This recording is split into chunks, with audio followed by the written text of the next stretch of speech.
It's a good demographic, and I'm glad they're there. But we need to do more. So we're going to reach out, and we're going to say, let's involve ourselves with the libertarian community. We're going to talk to people who are gay non-theists. We're going to talk to women's rights advocates. We're going to get out there and start including more people in this movement. But the biggest group we're going to go out to is sort of the average citizen, the Joe Six-Pack, if you will. We want to talk to him. Because I can tell you, I think he agrees with us. When you talk about, oh, what, this little girl, she died? No. Joe Six-Pack's on our side. He's with us. We just got to tell him the story.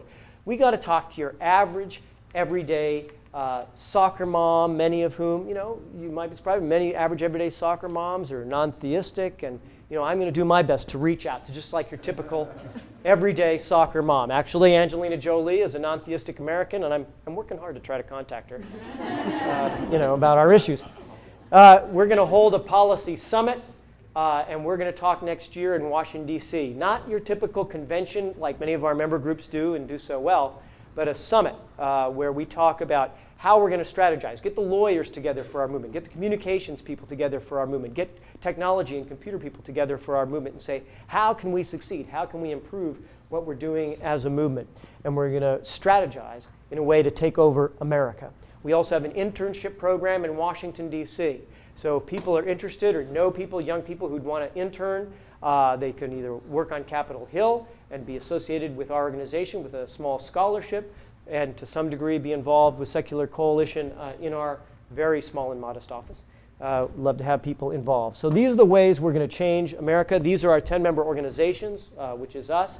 And I'm telling you about this because we want to have a really broad vision, but I want to know and want you to know that a plan like the plan we have here means accountability, and that I am accountable to you.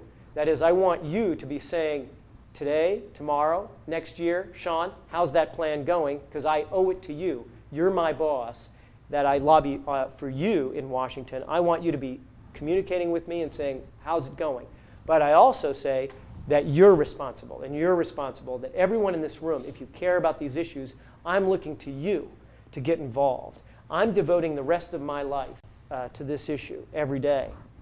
And I want you to say, I will devote a little bit of my time every day to this cause, because I think it is essential that we reframe this entire debate. What I've been trying to illustrate here on behalf of this movement is we need to look at things in new ways. We are known and should be known that we don't want to have, in God we trust as official language in government, and that's true. But we should be equally known by the American public, by the media, by members of Congress for opposing these faith healers who think they have special rights to let their children die and be tortured. We are out there saying, as we have been for years, saying no to a creche on public land in a town square, and we should be known for that. But we should also be known, equally known, for stopping fundamentalists from denying condoms to people in the developing world and stopping scientifically based education regarding sexually transmitted diseases. We should be known, and we are known, regarding our opposition to the National Day of Prayer, but let us be equally known that we will stop religious schools that get out there and say, this is true, that they have special rights to hit children in religious schools that secular schools do not have. We want to be known for that. We oppose having under God in the pledge, but we also want to be known for opposing these parsonage palaces that get special tax breaks for sometimes multi-million-dollar homes on our dime.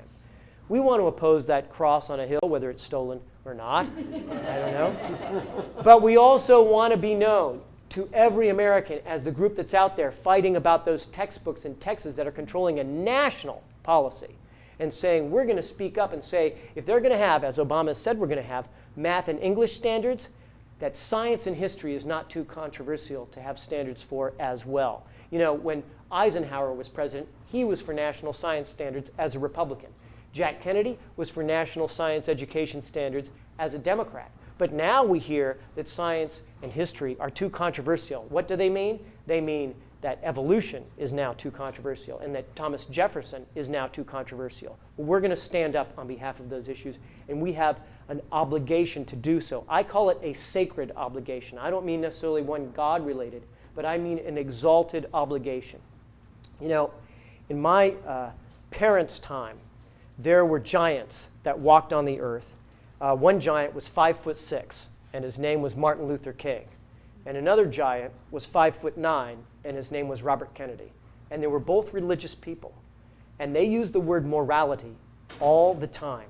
They used the word morality all the time. But what they meant by morality was not going around lecturing people about what you do with your private parts. The word morality has been stolen, and it's up to us. It's up to us in this room to take that word morality back for its true meaning, to help the underprivileged, to help the dispossessed, to help bring America back to its true heritage. And our true heritage is a heritage of separation of church and state. I thank you for hearing me out, and I'm eager to answer any questions that you have.